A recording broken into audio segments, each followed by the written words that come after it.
Welcome back to Cinema Review and Facts, the channel where stories come alive, where cinema isn't just watched, it's felt. Today, we venture into the mystic lands of Pandora once again. But this time, the stakes are deeper, the emotions darker, and the journey unlike anything James Cameron has given us before. This is not just another Avatar sequel.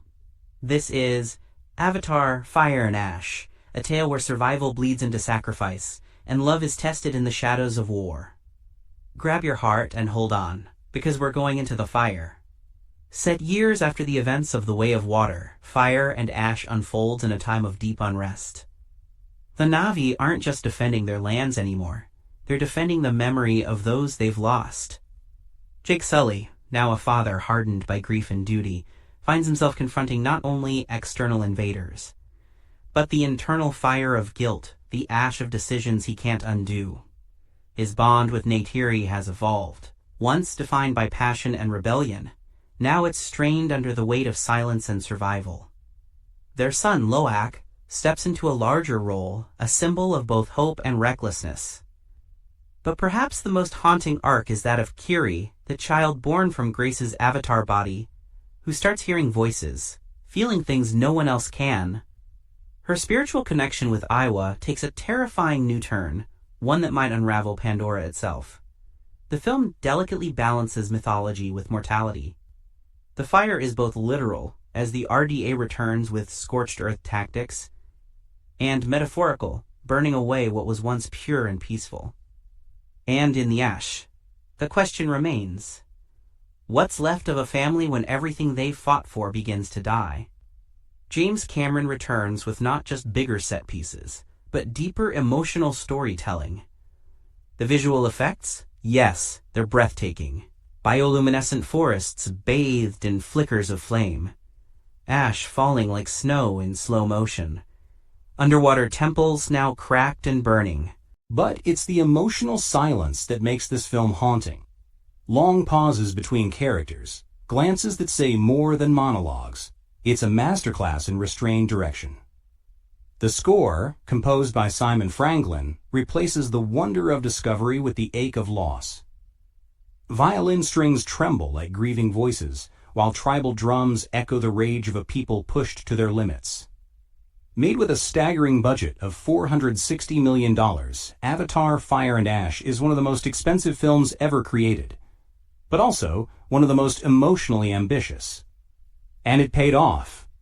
Within just 10 days of release, the movie crossed $1.9 billion in global box office. The United States, China, and India were top contributors. But surprisingly, the emotional resonance struck deepest in Brazil and South Korea, countries that have long histories of resisting colonization and valuing spiritual connection with nature.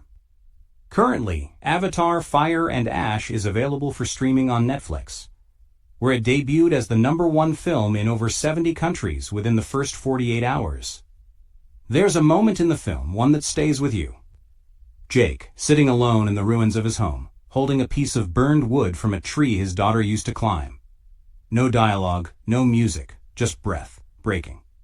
Or Neytiri, once a fierce warrior, now cradling a mask from a fallen soldier. Not with hatred, but with sorrow, a reminder that war takes from both sides. These aren't just characters, they're wounds with voices. And that's where Fire and Ash burns brightest. It doesn't ask who's right or wrong. It asks what you're willing to lose before peace becomes impossible. Even Quaritch, reborn again in Avatar form, feels more human this time, haunted by past lives, torn between duty and doubt. We're not just watching a battle for Pandora. We're watching a battle for the soul. Avatar: Fire and Ash isn't perfect. It's painful. It's layered. And it doesn't tie every thread neatly. But maybe that's the point. Real stories, the ones that scar and heal us, they don't end with closure. They end with truth. Cameron has gifted us not just a spectacle, but a mirror to our world. Our families, our futures. It's a fire we must walk through to feel alive. If this story moved you, even just for a moment, Hit that like button and subscribe to Cinema Review and Facts, the place where we don't just talk about movies. We breathe with them, break with them, and rise again. One story, one emotion, one frame at a time. This was Avatar, Fire and Ash. Until next time, stay cinematic.